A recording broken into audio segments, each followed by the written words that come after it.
that's amazing, isn't it? Congregation of 450, we have 30 singers, is that right, John?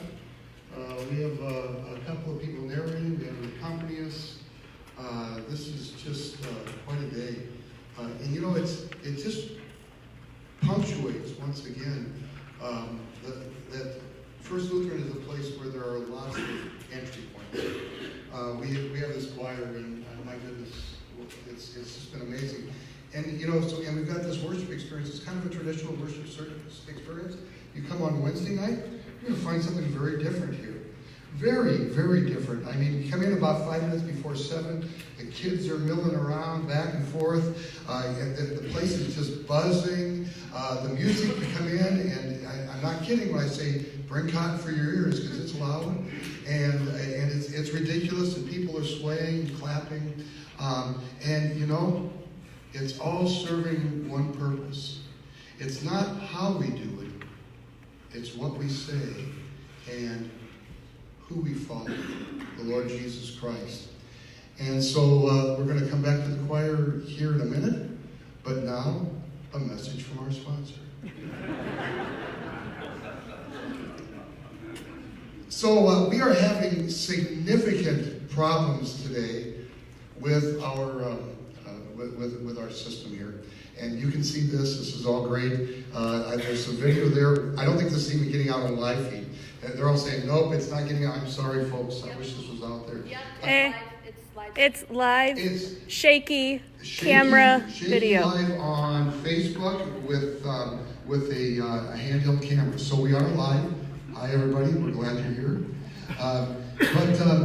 So that also means that I have no video today. And I had one in mind. So I've been sitting up here listening and working a little bit. The video that I had is from a movie called Elf, 2003. Have all of you seen this movie? I think it's playing this weekend. It has a way of showing up in December for some reason. I don't know why. The basic story is this, that there is this baby who gets the name Buddy, but we don't know if that's his real name. He's in an orphanage, and when Santa drops in at the orphanage, he stows away in Santa's toy bag. Santa picks up the bag, up the chimney, back to the North Pole, and now Buddy, this human baby, is being raised by elves. He eventually wants to find out who he is and where he's from.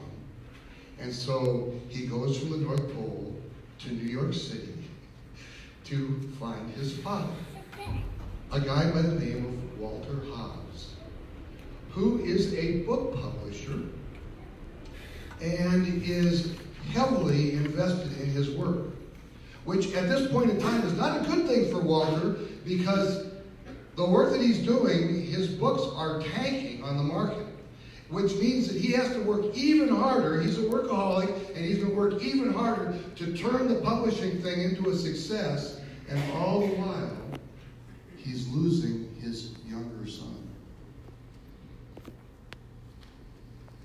And so you've got these two people that are this total contrast. On one hand, you have Buddy the elf, who has this sort of innocent zest for life and just loves everyone, especially his father, who's just really cruel. And then you've got Walter, who is so consumed in his work that he's missing life. Just like these two radically different visions for what the world is supposed to be. And of course, that's what we're talking about here during Advent, right? We're talking about visions for life.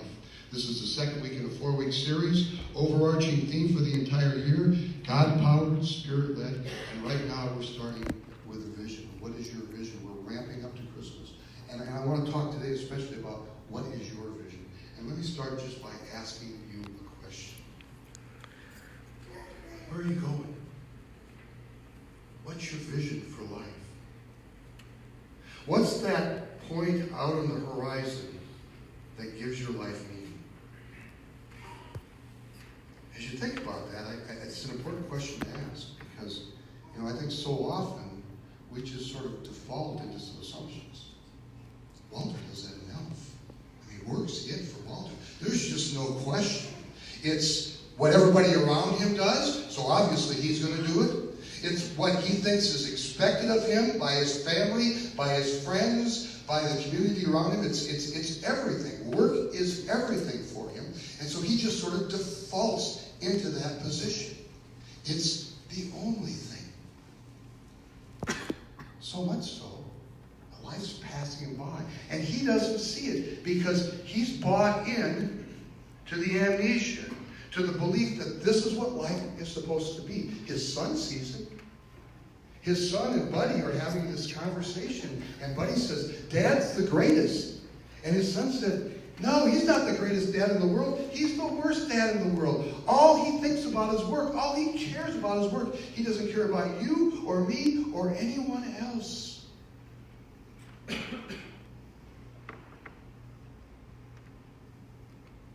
are you going in life? See, there's nothing wrong with work. Matter of fact, it's a good thing. Or for that matter, all the other things that you are thinking about right now in terms of what your purpose in life is, they're all good things. They're God-given. They're gifts. But if they are the only thing, if they are that point at the end of the horizon that makes sense of your life and that's all there is, that's just messed up. And it's going to lead to all kinds of trouble. Where are you going? What's the point of your life? So what I'd like you to do right now is open to hymn 257. And let's sing verse 1 of hymn 257.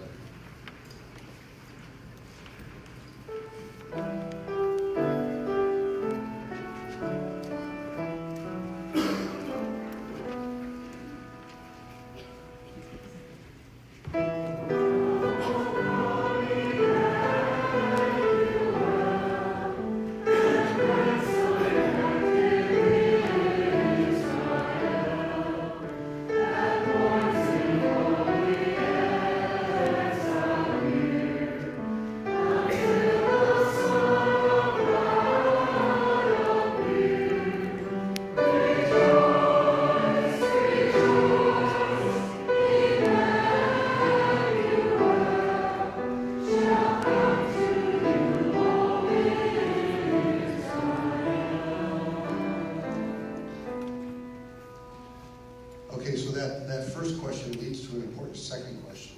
First question is, where are you going? The next question is it big enough? And, you know, I'd like you to think about that as well. And at this point, I've got a story to read to you. This is from the book of Isaiah, the 7th chapter. In the days of Ahaz, son of Jotham, son of Uzziah, king of Judah, Rezin, the king of Syria, and Pekah, the son of Remaliah, the king of Israel, came to Jerusalem to wage war against Judah, but they could not conquer it.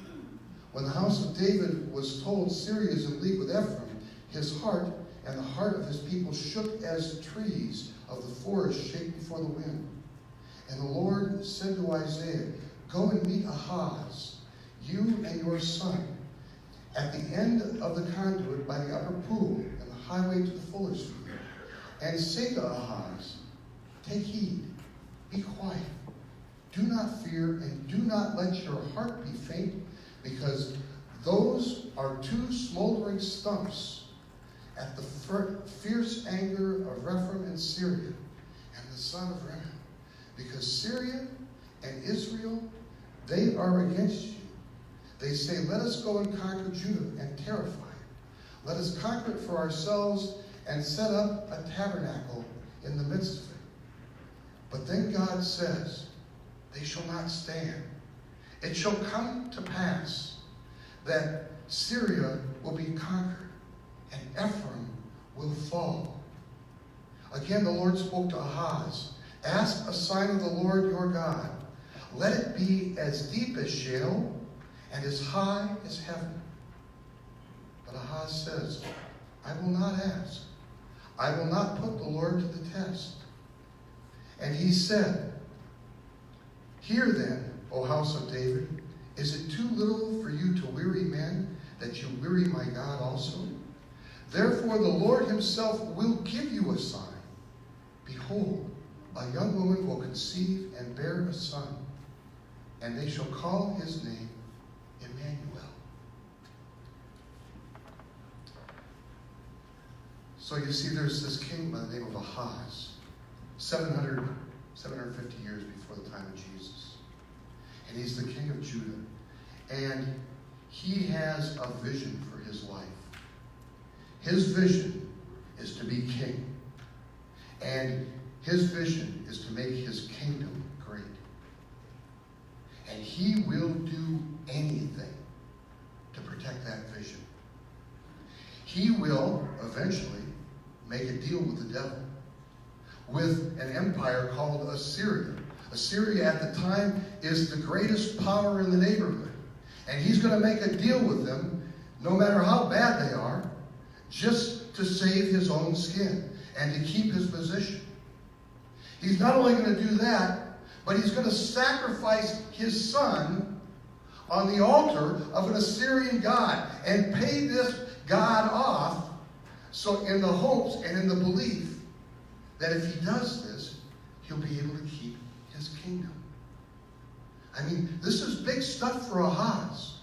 This is his life's work, and he wants that vision to stay in place, and he will do anything to make it happen. Looks big. Is it? God says, this is nothing compared to the vision that I have for you. Ask and I will give you a sign, God says. And that sign is deeper than Sheol.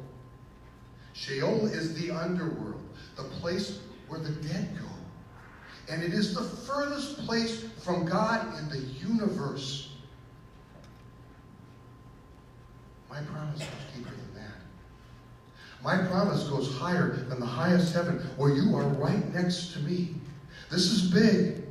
This isn't you. This isn't your lifetime. This isn't your vision. This is eternity. And all these things that look like they threaten you, Israel and Damascus, Pekah and Rezin, they're nothing. They're just smoldering stumps.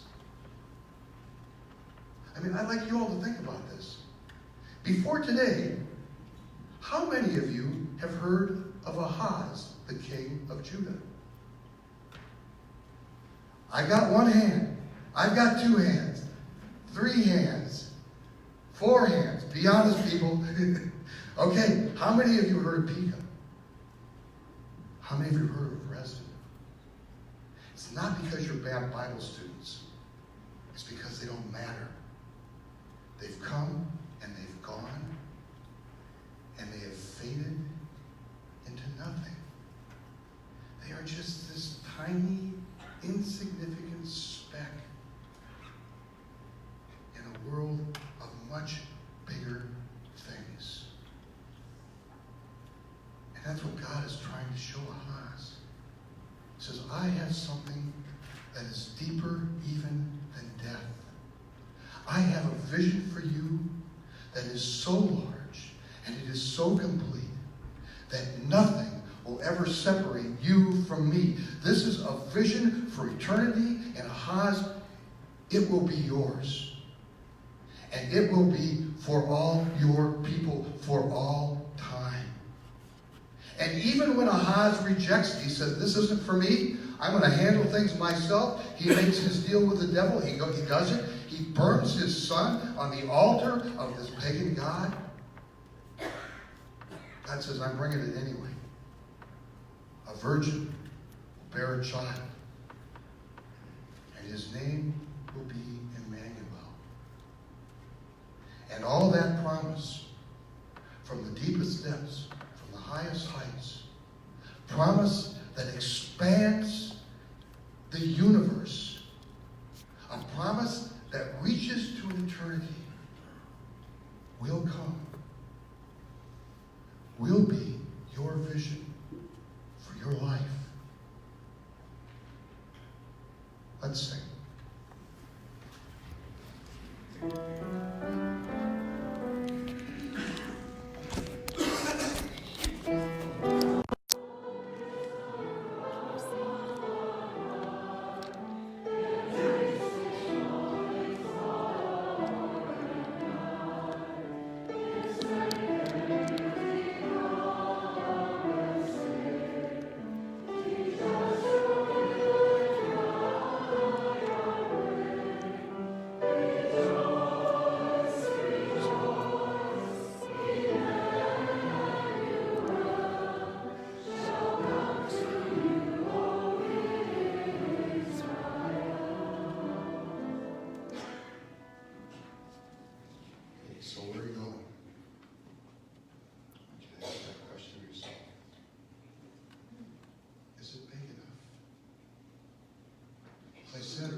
but it becomes all-consuming. Is life. Health is wonderful. It's fantastic. But it never lasts. Never lasts. Right, Doc? Never lasts. Financial security. Wonderful thing to have. But if it's more than just a tool for something bigger, it's messed up. Right? Family. Everybody talks about family, and family is good. All of these things are gifts from God. I mean, I've got my family, I've got everything. That's what people say, and it's true. I mean, but it's not true. Because here's the thing about family, and I noticed this from the time before my first one could talk. From the time they start moving around the house and start figuring that they can do things for themselves, they are preparing for the day when they are going to leave you. Right? And if you don't believe it, just count the number of times your child is sitting in a corner, facing the wall.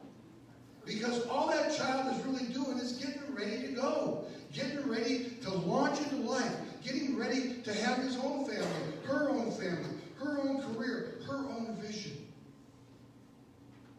See, God says, I have something for you that is way bigger than all of this. It's deeper than the depths of death itself. It's higher than the highest heaven. It is an eternity with me, living life with me, each day with me. And here's the thing.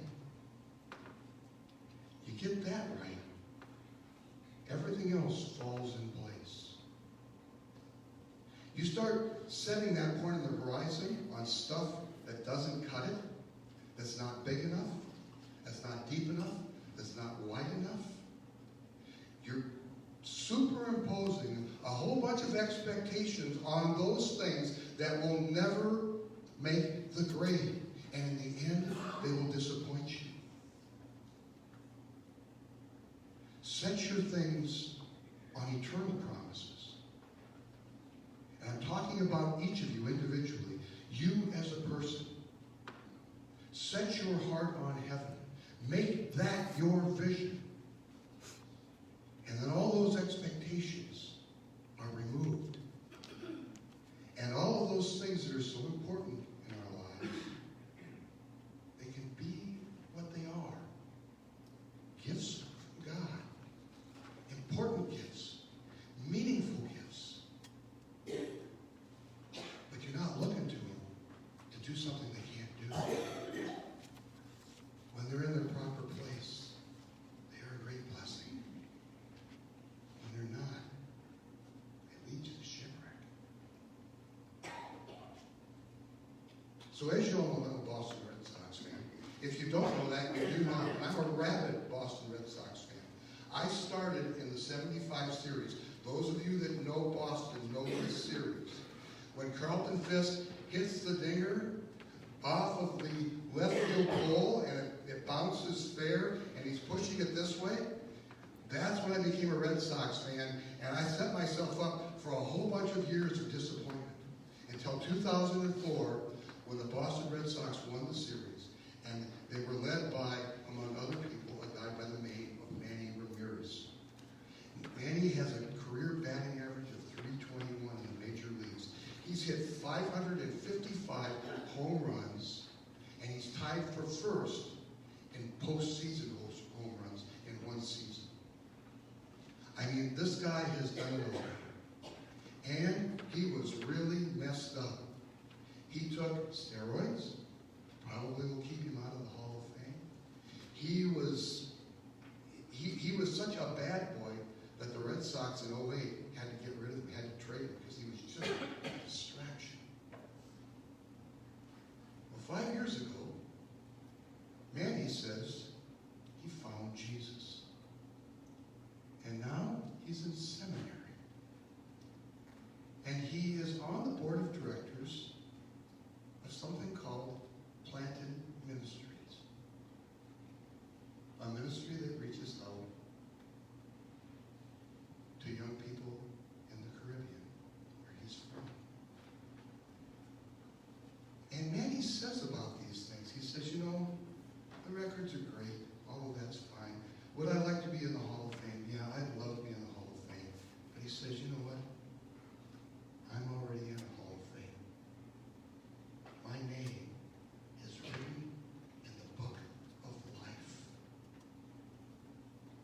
big accomplishments in this world, tiny compared to that.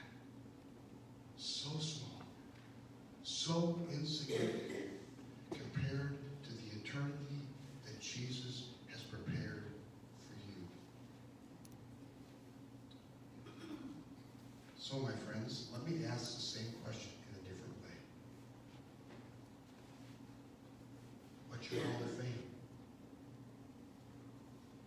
Where is it